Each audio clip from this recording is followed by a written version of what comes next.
Question तो बन गया होगा सबसे। आगे बढ़िए।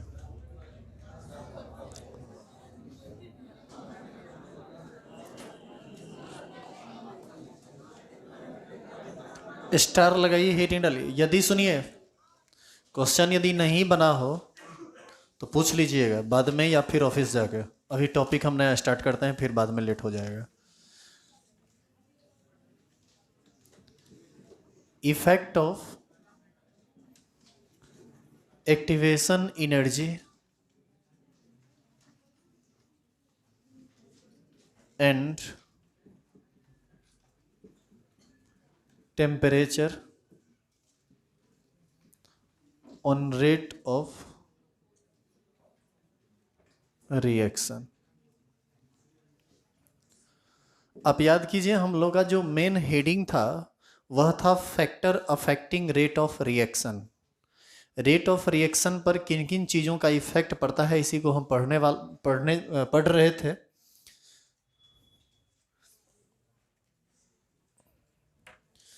जिसमें सबसे पहला हम लोग पढ़े थे इफेक्टिव कॉलिजन, कॉलिजन थ्योरी के अंतर्गत।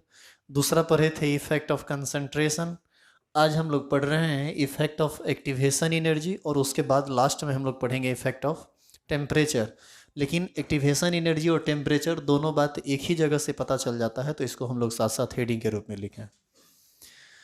तो यहाँ एक्टिवेशन एनर्जी और टेम्परेचर का क्या इफेक्ट पड़ता है रेट ऑफ रिएक्शन पर, हम इन बात को पढ़ने वाले हैं। इसके लिए हमको सबसे पहले ढंग से समझना पड़ेगा किसको, एक्टिवेशन एनर्जी को। हम सबसे पहले ये समझ तो लें कि एक्टिवेशन एनर्जी होता क्या है, क्योंकि इसके बाद ही हम समझ पाएंगे कि इसका क्या इफेक्ट पड़ेगा रेट ऑफ रिएक्शन पर। स्टार लगाइए, इसके अंतर्गत अगला हेडिंग डालिए। एक्टिवेशन एनर्जी को ई ए से इंडिकेट किया जाता है।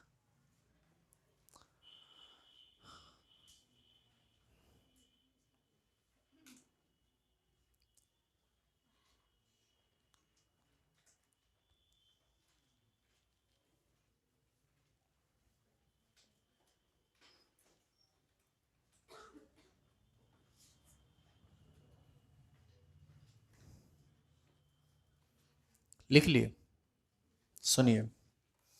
इस चैप्टर में 3 तरह के एनर्जी की बात होगी। एक इंटरनल एनर्जी, दूसरा एक्टिवेशन एनर्जी, और तीसरा थ्रेशोल्ड एनर्जी। ये 3 एनर्जी लगातार चर्चा में रहेगा, और इस तीनों एनर्जी को प्रैक्टिकली समझना बहुत ज़रूरी है। थेरेटिकली तो खैर समझ ही जाएंगे, प्रैक्टिकली समझिए आप उसको। देखिए, मान लीजिए 3 रिएक्टेंट है, ए, बी और सी। ए को भी प्रोडक्ट में बदलना है, बी को भी प्रोडक्ट में बदलना है, और सी को भी प्रोडक्ट में बदलना है। मतलब आफ्टर रिएक्शन ये प्रोडक्ट में बदलेगा। तो उसी के रिगार्डिंग हम कुछ बातें यहाँ पर कर रहे हैं। देखिए, यहाँ हम लिखते हैं रिएक्टेंट,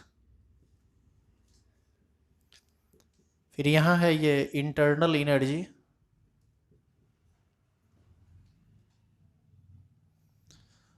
आगे है एक्टिवेशन एनर्जी,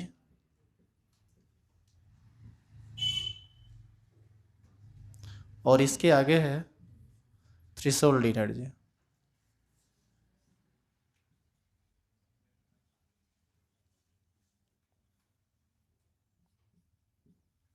हम 3 रिएक्टेंट ए, बी और सी की बात कर रहे हैं। देखिए, कोई भी सब्सटेंस है, लिविंग नॉन लिविंग कुछ भी हो, सबका अपना कुछ ना कुछ एनर्जी होता है, और उस एनर्जी को हम उस सब्सटेंस का इंटरनल एनर्जी कहते हैं, जो नेचुरली उसको मिलता है। जैसे पेट्रोल में यदि हम आग लगा दें, एक छोटी सी तीली जला दें, तो वो जलकर बहुत सारा एनर्जी देता है। अब बताइए, उसके अंदर एनर्जी है तब तो वो जल के एनर्जी दे रहा है, क्योंकि एनर्जी का तो निर्माण संभव है नहीं। ये बात तो आप पहले से जानते हैं। Energy can neither be created not destroyed, इसको तो जनरली साइंस वाले लोग एक पोएम की तरह याद कर लेते हैं। तो यदि पेट्रोल जल के एनर्जी दे रहा है, कोयला जल के एनर्जी दे रहा है, लकड़ी जल के एनर्जी दे रहा है, मतलब उसकी अपनी कुछ ना कुछ एनर्जी है जो जल के दे रहा है। तो ये आप दिमाग में सेट कर लीजिए कि हर सब्सटेंस की अपनी कुछ ना कुछ एनर्जी होती है। हर एक सब्सटेंस की, छोटा से छोटा, बड़ा से बड़ा, किसी की एनर्जी ज़्यादा होती है, किसी की अपनी एनर्जी ज़्यादा होती है, किसी की अपनी एनर्जी कम होती है, लेकिन होती सबकी है कुछ ना कुछ एनर्जी। मान लीजिए ए, बी और सी में ए की इंटरनल एनर्जी 30 जूल, बी का 40 और सी का 50। ये इसकी अपनी एनर्जी है। अब एक होता है थ्रीशोल्ड एनर्जी। थ्रीशोल्ड एनर्जी क्या है? थ्रीशोल्ड एनर्जी आर पार का चीज होता है, एक बाउंड्री होता है थ्रीशोल्ड एनर्जी।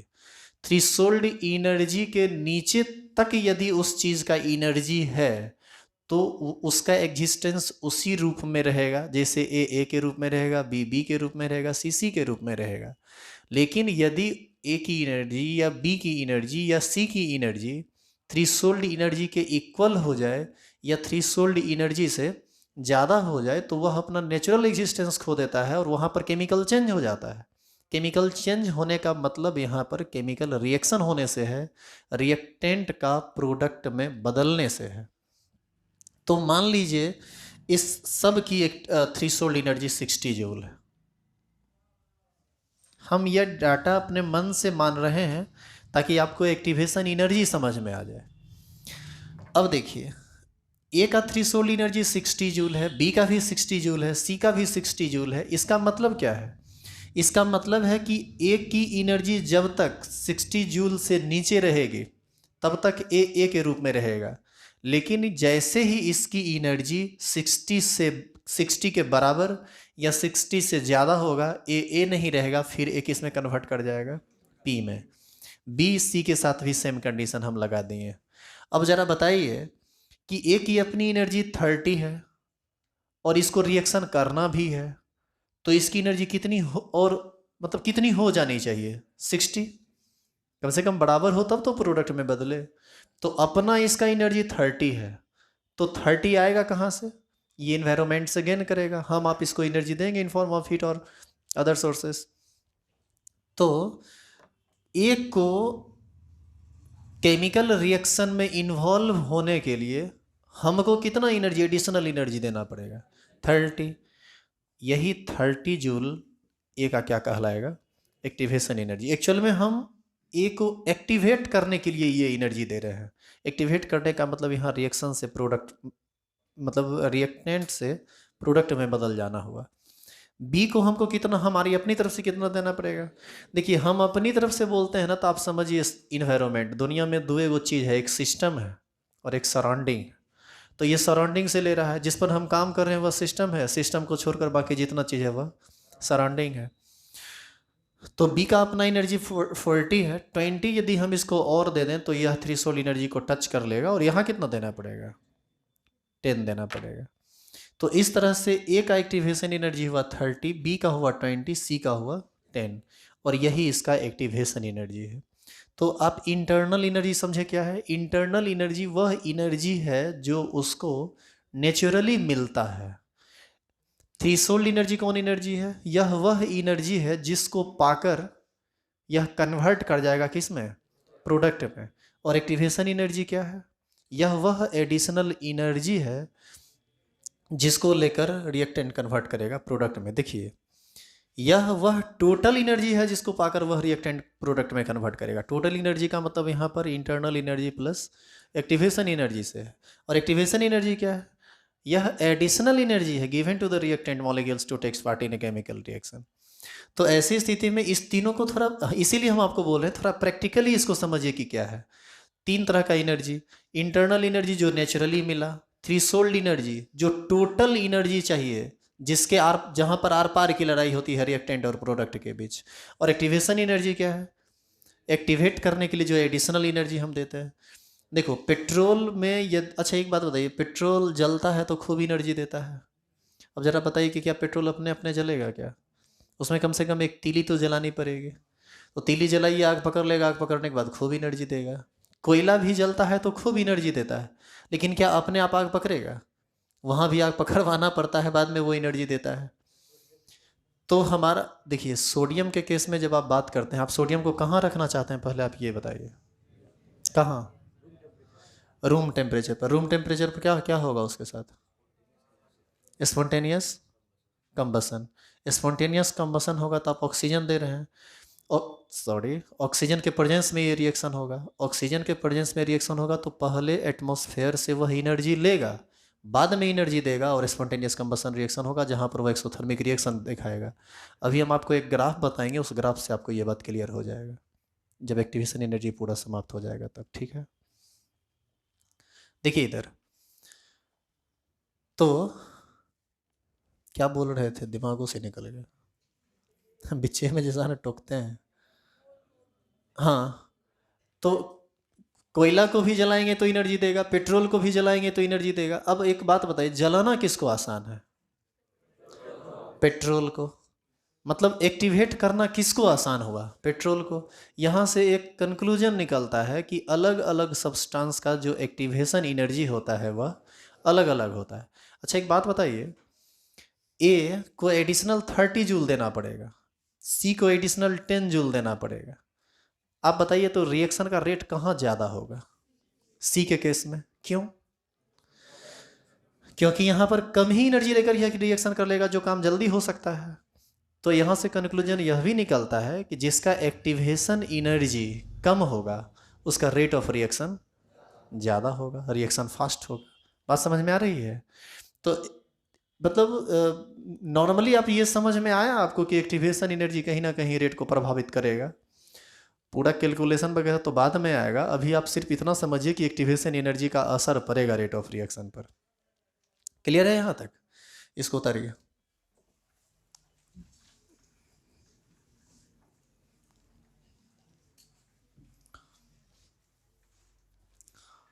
फास्फोरस को, सोडियम को, इस सब को यदि आप प्योर सोडियम को, प्योर फास्फोरस को, इस सब को आप नॉर्मली एटमॉस्फेयर में रखेंगे ना तो वहाँ पर स्पॉन्टेनियस कंबसन रिएक्शन होता है।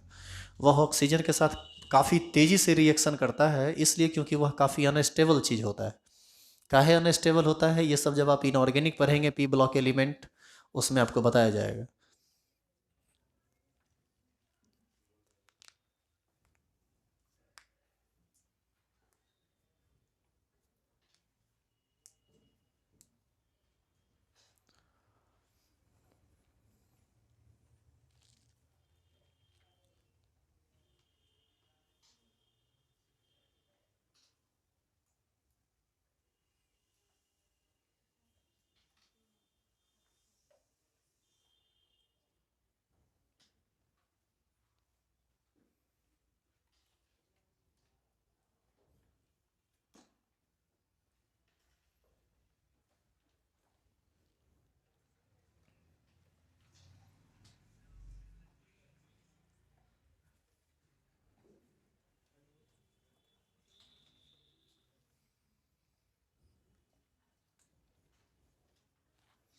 नहीं सुधरेगा रे, नहीं सुधरेगा।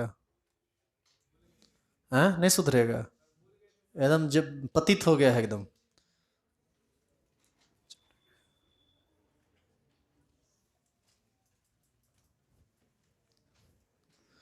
एरो दीजिए, डिफाइन कीजिए इसको।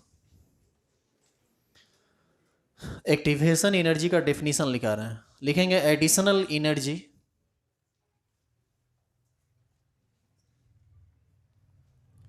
additional energy given to the reactant molecules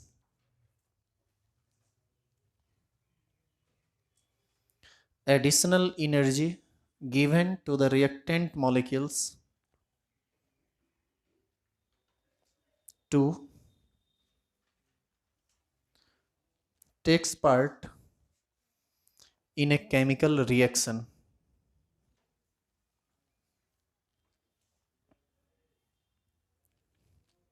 Additional energy given to the reactant molecules to takes part in a chemical reaction or to convert into product,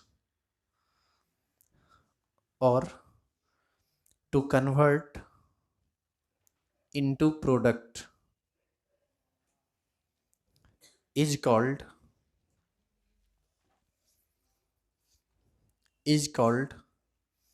activation energy. additional energy given to the reactant molecules to takes part in a chemical reaction or to convert into product is called activation energy। इधर देखिए, 60 minus 30 करेंगे 30 मिलेगा, 60 minus 40 करेंगे 20 मिलेगा। मतलब threshold energy और internal energy का जो डिफरेंस होता है वही उसका क्या कहलाता है, एक्टिवेशन एनर्जी। तो हम कह सकते हैं the difference of threshold energy and internal energy of reactant is called activation energy.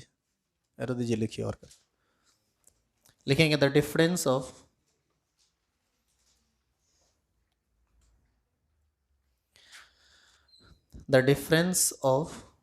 Threshold energy and internal energy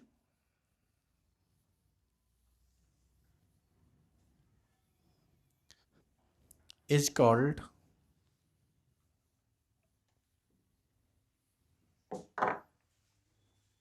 activation energy।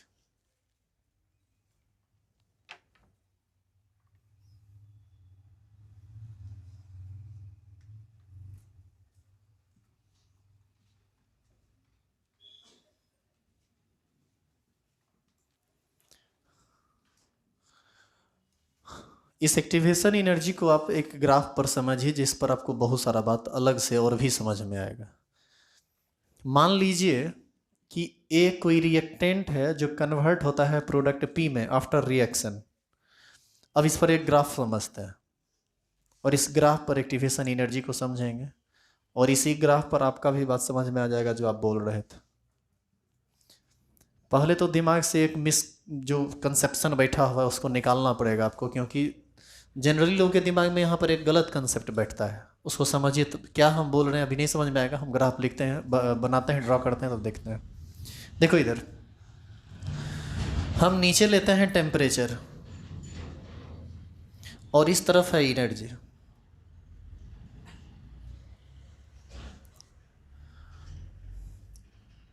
ए का अपना कुछ ना कुछ एनर्जी होगा, क्योंकि हर सब्सटेंस की अपनी कुछ ना कुछ एनर्जी होती है।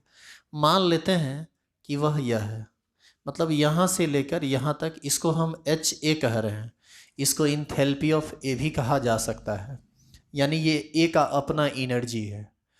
और इस ए को एक मैक्सिमम पॉइंट तक एनर्जी चाहिए ताकि वह बी में कन्वर्ट कर सके या पी में कन्वर्ट कर सके, प्रोडक्ट में कन्वर्ट कर सके।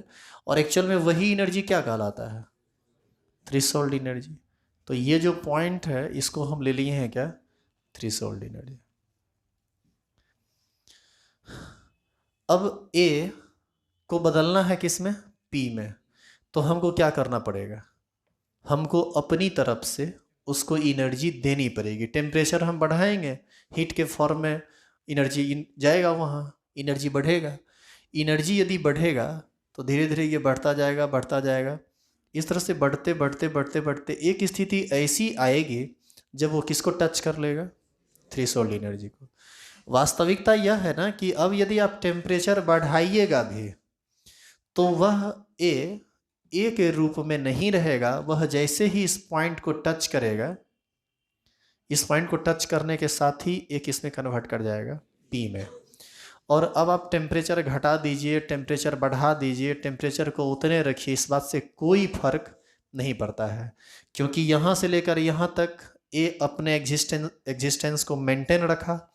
यहाँ पर ट्रांजिशन स्टेट में गया। ट्रांजिशन स्टेट का मतलब होता है जहाँ पर वह ना ही ए के रूप में है और ना ही बी के रूप में है। ऑर्गेनिक में जनरली इसको और बेहतर तरीके से समझा जाता है। और अब ये कन्वर्ट कर गया किस में, बी में, सॉरी पी में। तो ये पी है। आप ये बताइए कि आप अपनी ओर से जो एनर्जी दिए हैं उसका मैग्नीट्यूड कहाँ है इस जगह पर, इस ग्राफ में।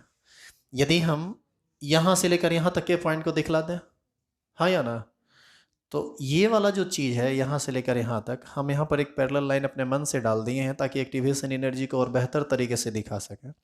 तो ज़रा बताइए कि यहाँ से लेकर यहाँ तक का जो एनर्जी है यही न एडिशनली दिया गया है।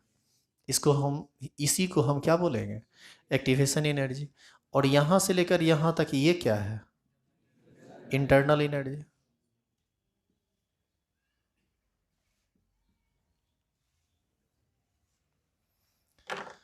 कोई दिक्कत है इसमें? सुनिए, ए का अपना एनर्जी इस जगह पर है, और जब ये प्रोडक्ट बना, फाइनली रिएक्शन रुका, तो जो चीज बना मतलब पी बना, उसका एनर्जी यहाँ पर है। इसके एनर्जी को हम यदि यहाँ से देखें तो ये कुछ यहाँ दिख रहा है। तो जरा आप ये बताइए कि क्या हम इसको एच पी कह सकते हैं? हाँ या ना? ए का अपना एनर्जी यहाँ है और पी का अपना, अरे इसको यदि हम मिलाएंगे तो यही ना पॉइंट मिलेगा। तो आप बताइए कि रिएक्टेंट का एनर्जी ज़्यादा है या प्रोडक्ट का एनर्जी ज़्यादा है? प्रोडक्ट का एनर्जी ज़्यादा है। ये एनर्जी ज़्यादा हुआ कैसे? इसका अपना जो एनर्जी था सो तो था ही, उसके बाद हम इसको एडिशनल एनर्जी इसलिए दिए थे कि भाई तुम रिएक्शन में भाग ले लो। रिएक्शन में भाग भी लिया उसी एनर्जी के कारण, और जब ये वापस प्रोडक्ट के रूप में लौटने लगा तो देखिए ग्राफ ऊपर चढ़ रहा है, मतलब एनर्जी हम दे रहे हैं, और ग्राफ नीचे उतर रहा है, मतलब अब वह एनर्जी को रिलीज कर रहा है। तो ऐसी स्थिति में हम भी इसको एनर्जी दिए और यह भी हमको दिया, लेकिन लेन देन का मैग्नीट्यूड क्या है?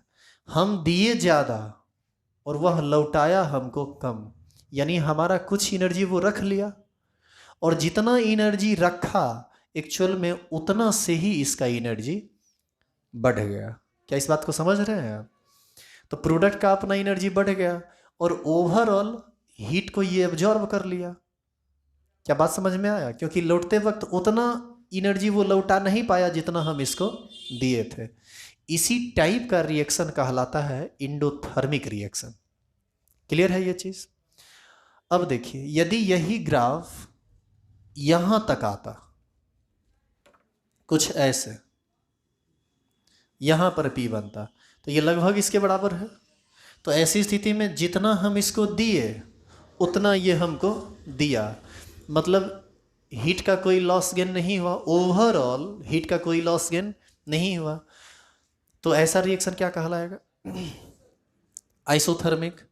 और यदि ये प्रोडक्ट नीचे उतर के यहाँ पर आके रुकता, इसका ये मतलब हुआ कि हम दिए इसको इतना, और जब ये लौटने लगा तो यहाँ से उतरते हुए ये यहाँ तक पहुँच गया, मतलब एडिशनल इतना एनर्जी ये हमको दिया, सराउंडिंग को दिया। इसका मतलब यह हुआ कि जितना हम दिए उससे अधिक लौटा दिया। इसका मतलब यहाँ पर यह हीट के रूप में एनर्जी को निकाला, मतलब यह कैसा रिएक्शन हो गया? एक्सोथर्मिक रिएक्शन हो गया। अब लोगों के दिमाग में, अब यहाँ पर हो सकता है तुम्हारे दिमाग में भी आ रहा हो कि सर ये रुकेगा कहाँ पर? P ऊपर, नीचे या बीच में? ये तो उसके नेचर पर डिपेंड करता है कि वह किस टेम्परेचर पर अपने आप को स्टेबल करता है। ये तो उसका नेचर होगा। इसी नेचर के आधार पर रिएक्शन 3 तरह का होता है, एक्सोथर्मिक, एंडोथर्मिक और आइसोथर्मिक। तो इस तरह से यही 3 बात हो ही सकती है, या तो इसके ऊपर रहेगा, या इस पर रहेगा, या इसके नीचे रहेगा। इस आधार पर रिएक्शन 3 तरह का हुआ, एंडोथर्मिक, आइसोथर्मिक और जो भी है। अब देखिए कन्फ्यूजन कहाँ है लोगों के दिमाग में। यदि इसको थोड़ी देर के लिए साइड कीजिए और जो बात हम बोलते हैं उसको समझिए। एक्सोथर्मिक रिएक्शन से आप क्या समझते हैं? एक सिंपली बता दीजिए तो, एक सिंपल सेंटेंस में, जहाँ पर एनर्जी रिलीज होती है, हीट रिलीज होता है, जनरली एनर्जी के रूप में हीट ही ना निकलता है। तो ये दिमाग में सेट होता है ना जब आदमी का कि एक्सोथर्मिक रिएक्शन है तो हीट रिलीज होगा, तो उसको लगता है कि जब ये रिएक्शन खुद ही एनर्जी हमको दे ही रहा है, मतलब इस रिएक्शन के लिए हीट का कोई नीड नहीं है। आप यही गलत सोचते हैं, यही मिसकंसेप्शन आपके दिमाग में बैठा हुआ है। ऐसा नहीं होता है। एक्सोथर्मिक रिएक्शन हो, इंडोथर्मिक रिएक्शन हो या आइसोथर्मिक रिएक्शन हो, सब रिएक्शन पहले एनर्जी लेता है। किस रूप में? एक्टिवेशन एनर्जी के रूप में, और तब जाकर वह प्रोडक्ट बनता है। प्रोडक्ट बनने के दौरान जब वो अपने स्टेबिलिटी को गेन कर रहा होता है, तो उस समय जितना एनर्जी लिया उसके हिसाब से वो कितना दिया, इस पर डिपेंड करता है कि उस रिएक्शन का मोड कैसा होगा। मतलब वो एक्सोथर्मिक होगा, एंडोथर्मिक होगा या आइसोथर्मिक होगा। सोडियम को जब आप ऑक्सीजन के साथ यानी नॉर्मल एटमॉस्फेयर में रख देते हैं तो एटमॉस्फेयर से पहले वह एनर्जी गेन करता है। सोडियम और ऑक्सीजन रिएक्शन करता है, सोडियम हाइड्रोक्साइड बनाता है और हाइड्रोजन गैस रिलीज करता है, और यही हाइड्रोजन गैस आग पकड़ लेता है, जलता है ये हीट फॉर्म होने के कारण। तो होता क्या है कि शुरू में ये एनर्जी लिया, रिएक्शन करने के बाद जितना लिया उससे कई गुना ज़्यादा एनर्जी ये दे देता है, जो आपको आग के रूप में दिखता है। एक्चुअल में आग के रूप में दिखने वाला चीज़ हाइड्रोजन गैस जल रहा होता है, इस वजह से ऐसा होता है। या फास्फोरस को जब आप ये नॉर्मल एटमॉस्फेयर में रख देंगे तो फास्फोरस भी ऑक्सीजन के साथ रिएक्शन करके P2O5 का निर्माण कर देता है। वहाँ भी कंबसन, दोनों कंबसन रिएक्शन तरह का शो करता है। तो यही सब इसका रीजन है। तो आप इस बात को दिमाग से निकालिए कि एक्सोथर्मिक रिएक्शन है तो वो एनर्जी गेन नहीं करता है। हर रिएक्शन पहले एनर्जी गेन करता है, वापस लौटते वक्त यानी प्रोडक्ट फाइनली बनाते वक्त वो कितना एनर्जी रिलीज किया है इस पर डिपेंड करता है कि वह रिएक्शन कैसा है, एंडोथर्मिक आइसोथर्मिक। अच्छा, ऐसा होता कि डायरेक्ट एनर्जी निकालता ही तो आपको नहीं लगता है कि एक्सोथर्मिक रिएक्शन के केस में एक्टिवेशन एनर्जी की कोई बात ही नहीं होती, हाँ या ना? और यदि एक्टिवेशन एनर्जी की बात ही नहीं होती ए प्रोडक्ट में, तब तो ए जो प्रोडक्ट में बदल रहा था तब तो ए रहता ही नहीं। वह क्या बना हुआ रहता? पी बना हुआ रहता, क्योंकि वह ऑलरेडी उस एनर्जी को गेन कर चुका है जहां पर उसमें ये एक्सचेंज हो जाएगा, वो एक फॉर्म से एक चीज़ से दूसरी चीज़ में बदल जाएगा। क्लियर हुआ ये चीज़? यही सब गलत गलत कंसेप्ट दिमाग में सेट किए हुए रहते हैं तो कन्फ्यूजन क्रिएट होता है। उतारिए इसको।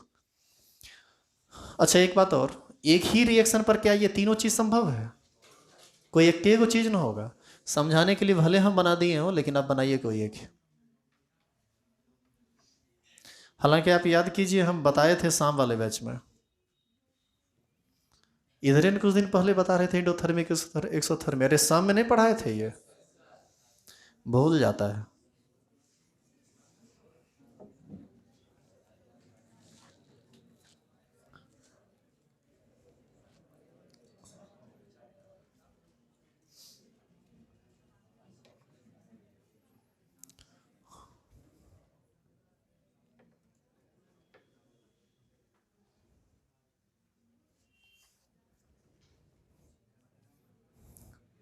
अब वहां से यहाँ को हम यदि जोड़ेंगे ना तो आपको दिक्कत होने लगेगा। इधर देखिए तो, इसको यदि हम यहाँ पर जोड़ दें इस तरह से देखो इधर, तुम लोग को ज़्यादा चीज़ बताने में भी डर न लगता है कि कौन चीज़ समझेगा कौन चीज़ दिमाग से आउट होगा, बाद में लगा तुमको समझे में नहीं आती। इधर देखिए आप, ये क्या है? पी है ना।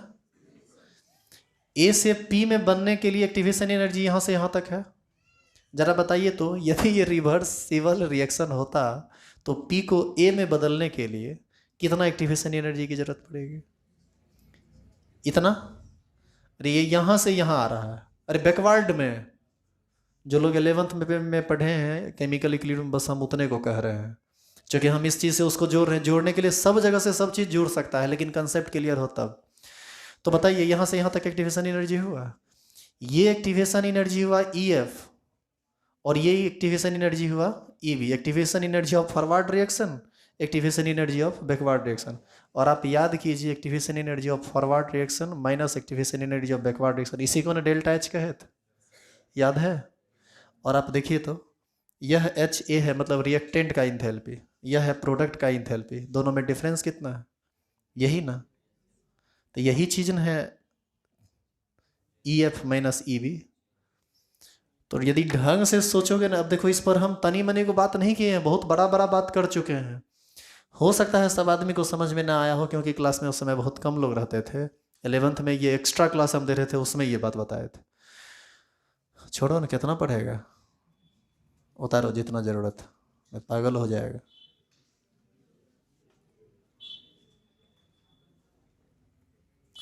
तुमको याद है वो जो आर्हेनियस इक्वेशन बताए थे, एक्सपेरिमेंटल इक्वेशन, लॉग का जो मदद हम लिए थे, उसमें नए एक टर्म आया था, डेल्टा एच के बदले EF माइनस EV के बदले डेल्टा एच लिखे थे, एक इक्वेशन बना था। एक्चुअल में हम उस समय पढ़ रहे थे effect of temperature on chemical equilibrium. कौन उतारेगा कौन छोड़ेगा ये तो तुमको नहीं पता चल रहा होगा। चलो रुको, हम लिख देते हैं।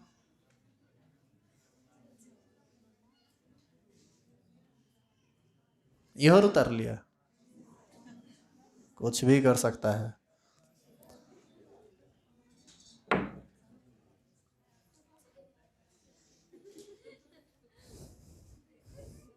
उतार ली क्या?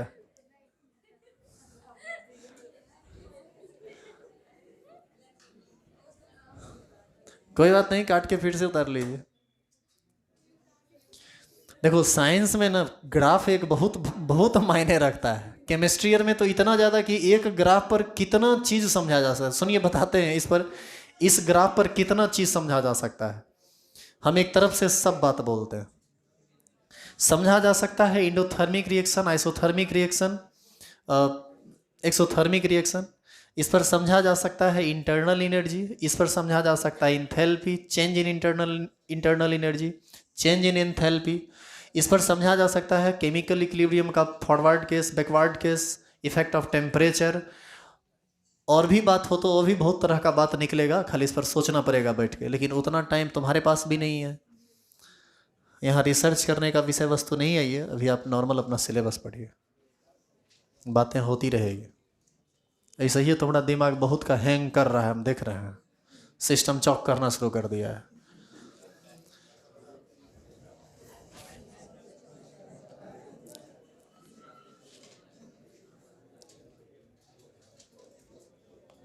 हो गया, आगे बढ़े अब। अच्छा ये बताइए, ओवरऑल यही ना समझे हम लोग कि एक्टिवेशन एनर्जी कम होगा तो रेट ऑफ रिएक्शन ज़्यादा होगा। अभी हम एक्टिवेशन एनर्जी को समझे हैं। अब हमारा अगला टॉपिक होगा कैलकुलेशन ऑफ एक्टिवेशन एनर्जी, क्योंकि यह फिजिकल केमिस्ट्री है, यहाँ बात कैलकुलेशन की होती है। और कैलकुलेशन का मतलब ही है कि यहाँ न्यूमेरिकल अब आ जाएगा, और ख़तरनाक तरीके से आएगा। लोग अगर बढ़िया से देख ना लिए हो तब ठीक है, स्टार लगाइए, हेडिंग डालिए, लिखेंगे calculation of activation energy.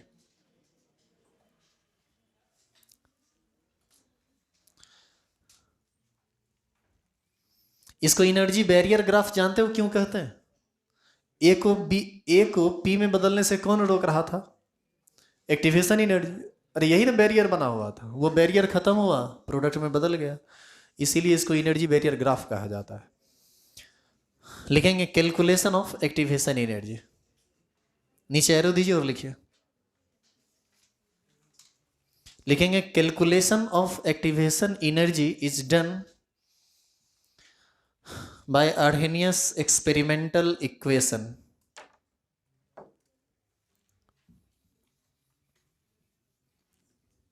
Calculation of activation energy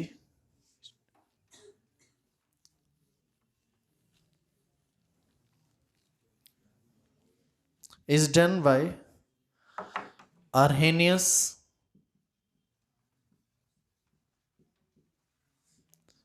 experimental equation. अब सब बात ऐसा ऐसा ही खतरनाक आएगा। सुनिए, केमिस्ट्री में इक्वेशन होता तो 3 तरह का है, लेकिन मेनली 2 तरह का आप समझिए, तीसरा तरह का आपको जरूरत नहीं है। एक होता है थ्योरेटिकल इक्वेशन और एक होता है एक्सपेरिमेंटल इक्वेशन। पहले आप समझिए कि थ्योरेटिकल इक्वेशन और एक्सपेरिमेंटल इक्वेशन में अंतर क्या है। आप ये जो इक्वेशन पढ़े थे, T B minus T not B बराबर होता है के B into A into 1000 by B into M. बताइए तो ये किस प्रकार का इक्वेशन है? यह थ्योरेटिकल इक्वेशन है। कैसे थ्योरेटिकल है? क्योंकि आप इसको प्रूफ कर सकते हैं। ये ड्राइव्ड इक्वेशन है। ये कहाँ से आया था, याद है आपको? यह था Raoult's law of elevation in boiling point से, जहाँ पर delta T B directly proportional था मोलालिटी के, और उसी को हम लोग ना एक्सटेंड करते चले गए, तो ये चीज़ मिला हमको। कोई भी थ्योरेटिकल इक्वेशन का एक्सपेरिमेंटल प्रूफ भी होता है और थ्योरेटिकल प्रूफ भी होता है। मतलब आप उसको कॉपी कलम पर या किताब में उसका प्रूफ देख सकते हैं, वो आपको मिल जाएगा। लेकिन एक होता है एक्सपेरिमेंटल इक्वेशन। एक्सपेरिमेंटल इक्वेशन का कॉपी कलम बोर्ड किताब इस सब पर किसी तरह का कोई प्रूफ सवाल ही नहीं उठता है होगा। क्यों नहीं होगा? क्योंकि यह इक्वेशन लाया जाता है एक्सपेरिमेंट करके, और इसका सिर्फ एक्सपेरिमेंटल प्रूफ मिल सकता है, थ्योरेटिकल प्रूफ नहीं मिल सकता है। और k बराबर a into E to the power minus E A by R T, इसी को हम बोलते हैं आर्हेनियस एक्सपेरिमेंटल इक्वेशन। आप कहीं भी इसका प्रूफ नहीं देख सकते, कहाँ से आया कैसे आया इसको लिख के नहीं साबित किया जा सकता है, इसको लैब में एक्सपेरिमेंट के द्वारा साबित किया जा सकता है, लेकिन इसमें आने वाले हर एक टर्म को तो समझा जा सकता है, और वही हम लोग करेंगे भी। उतारिए इसको, लिखिए वेयर के रेट कांस्टेंट है, ए आर्हेनियस कांस्टेंट है,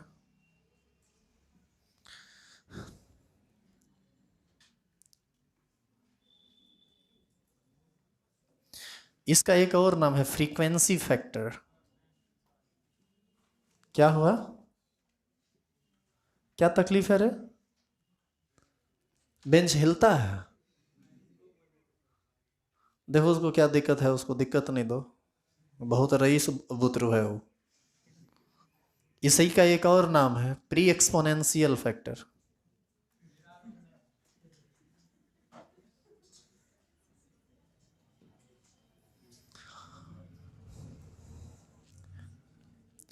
आर्हेनियस कांस्टेंट कहीं आ जाए, फ्रीक्वेंसी फैक्टर आ जाए, या प्री एक्सपोनेंशियल फैक्टर आ जाए, ये सब एक ही बात है। रेट कांस्टेंट आ जाए, या वेलोसिटी कांस्टेंट आ जाए, या स्पेसिफिक रेट कांस्टेंट आ जाए, या स्पेसिफिक रिएक्शन कांस्टेंट आ जाए, वो सब एक ही बात है। के बारे में लिखाए थे पहले, इसका के का भी 3 गो नाम है, रेट कांस्टेंट, या वेलोसिटी कांस्टेंट, या स्पेसिफिक रिएक्शन कांस्टेंट।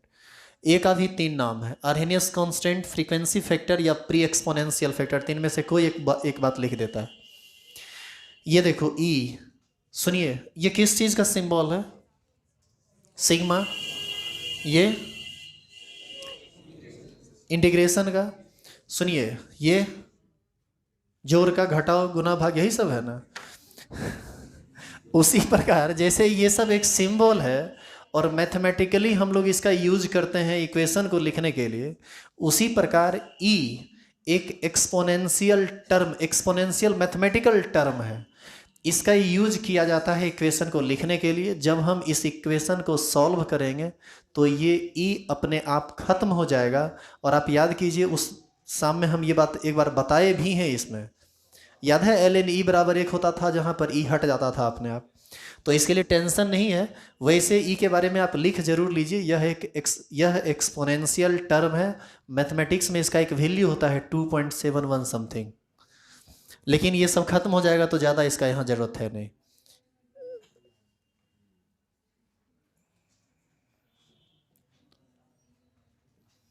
और जहाँ भी एक्सपोनेंशियल टर्म होता है ना, उस इक्वेशन को सॉल्व करने के लिए लॉग बेस ई का यूज़ किया जाता है, जिसको हम ln कहते हैं। बाद में इसको जब हम सॉल्व करेंगे तो देखिएगा। तो 3 चीज़ हो गया। ये क्या है? Activation energy. अच्छा, एक्टिवेशन एनर्जी है, ये एनर्जी है तो इसका यूनिट होगा कुछ।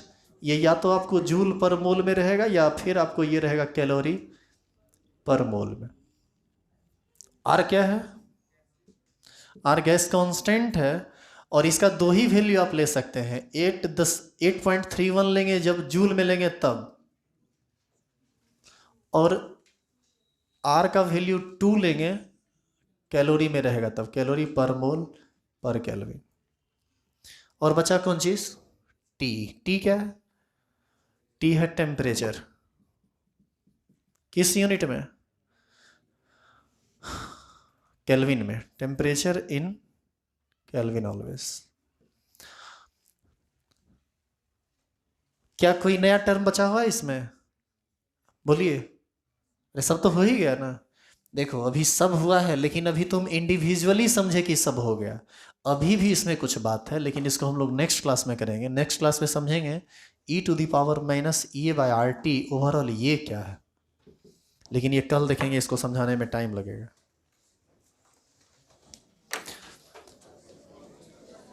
कैलकुलेशन आएगा भारी भारी। अभी तक यदि आप लॉग नहीं देखे हैं तो एक बार लॉग बढ़िया से देख लीजिएगा।